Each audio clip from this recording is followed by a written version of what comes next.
Number 4، اس کا بہت اہتمام کریں کہ آپ 2 سالہ علم دین کورس میں ہیں تو آپ احناف میڈیا پر توجہ دیں، اپنے کورس پر توجہ دیں، اپنی معلمات سے رابطے میں رہیں، دائیں بائیں نہ جائیں۔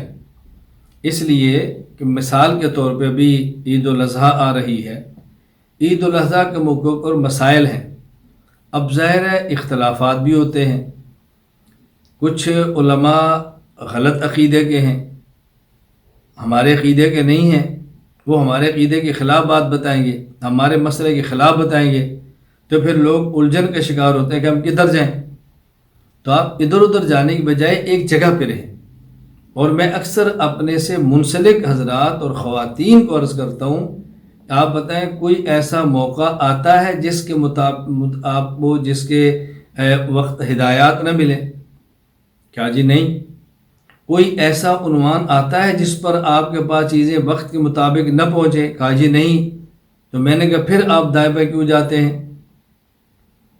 پھر آپ دائیں بائیں کیوں جا رہے ہیں؟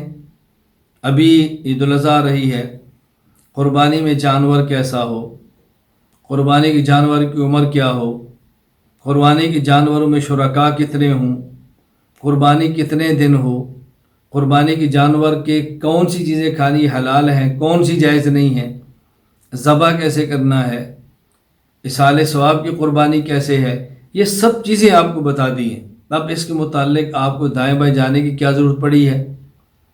میں یہ سمجھانا چاہ رہا ہوں، علم پر توجہ دیں، پڑھائی پر توجہ دیں، اپنے کام پر توجہ دیں، اپنے وقت کو ضائع ہونے سے بچائیں، اپنے شیخ کو جن سے بیعت کا تعلق ہے سنیں، اپنے استاذ ہیں ان کو سنیں، معلمات سے بات پوچھیں، بس یہ کافی ہے، الجھنیں پیدا نہیں ہوں گی۔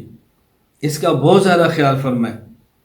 نمبر 5، بطور خاص خواتین امور خانہ داری پر توجہ دیں۔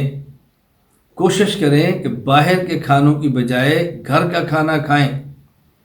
جو کپڑے سلائی گھر کر سکتی ہیں وہ باہر سے سلائی نہ کروائیں۔ مجبوری الگ چیز ہے، ضرورت الگ چیز ہے، میں کوئی پابندی نہیں لگا رہا، لیکن جس حد تک ممکن ہو کھانا گھر پہ ہو، کپڑوں کی سلائی گھر پہ ہو، ضرورت کی چیزیں گھر پہ ہوں، میٹھا آپ گھر بنا سکتی ہیں بہت اچھا، نمکین گھر بنا سکتی ہیں بہت اچھا، کھانا بنا سکتی ہیں بہت اچھا۔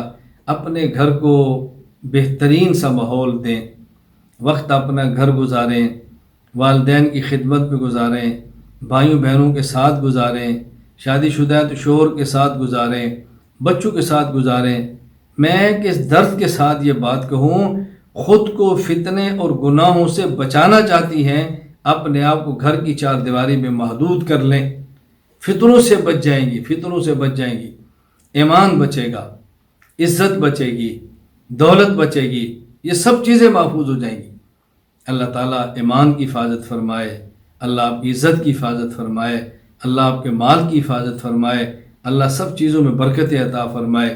اللہ تعالیٰ مجھے بھی اور آپ کو بھی دین پڑھنے کی، عمل کرنے کی، آگے اس کو پھیلانے کی توفیق عطا فرمائے۔